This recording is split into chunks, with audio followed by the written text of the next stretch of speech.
I want to turn your attention to Monday, October 7th of 2019. Did Wade Wilson get in touch with you through phone call that day? Yes, ma'am.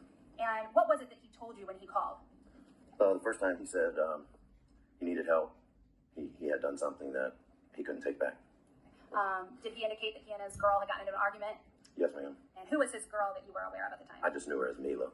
And did it seem that he wanted your help because of this argument? Yes, ma'am. When he called you, were you actually at work? Yes, ma'am. Were you able to really give your attention and time to him to try to help him at that point? No, ma'am.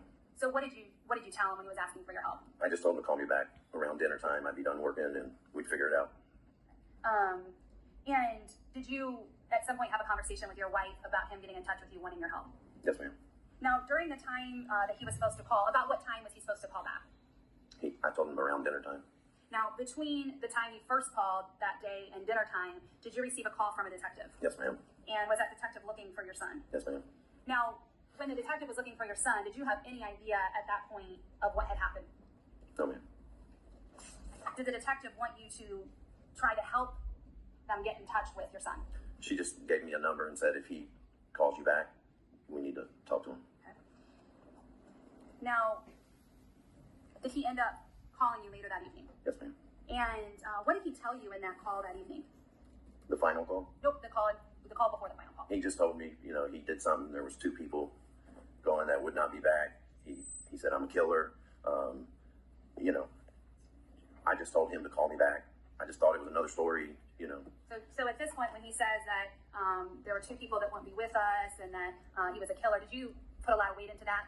No, ma'am. Do you think he was just telling you a story? He's a good storyteller. So did he then call you back a third time? Yes, ma'am. What time did he call you back? It was around 10 o'clock. I'm going to go back to that dinner time call. When he talked about these 2 people who were no longer with us and that he was a killer, did he show any type of remorse? No, ma'am. So let's go now to the 10 o'clock call.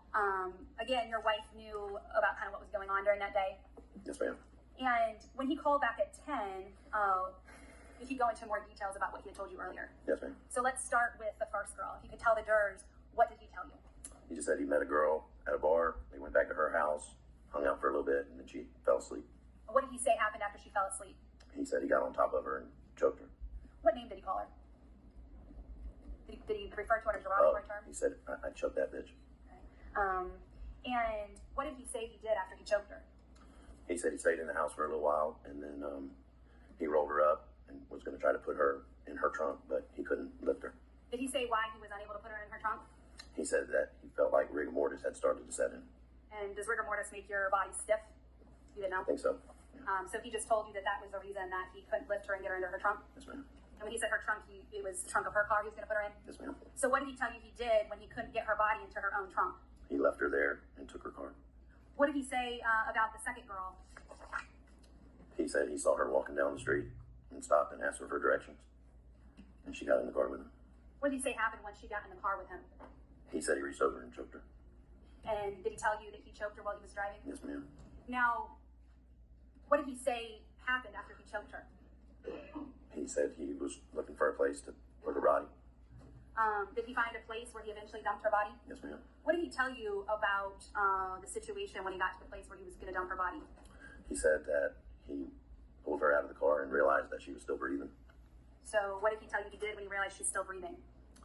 He said he got back in the car and ran her over until she looked like spaghetti. As he's telling you all these things, what's his demeanor as he's telling you? He was excited. You say excited, what do you mean by that? I felt like he was wanting me to feel the way he felt about it. Did he seem proud of it? Yes. Did he seem to show any kind of remorse? No, ma'am. And was he able to go into great detail about both of these ladies' deaths? Yes, ma'am.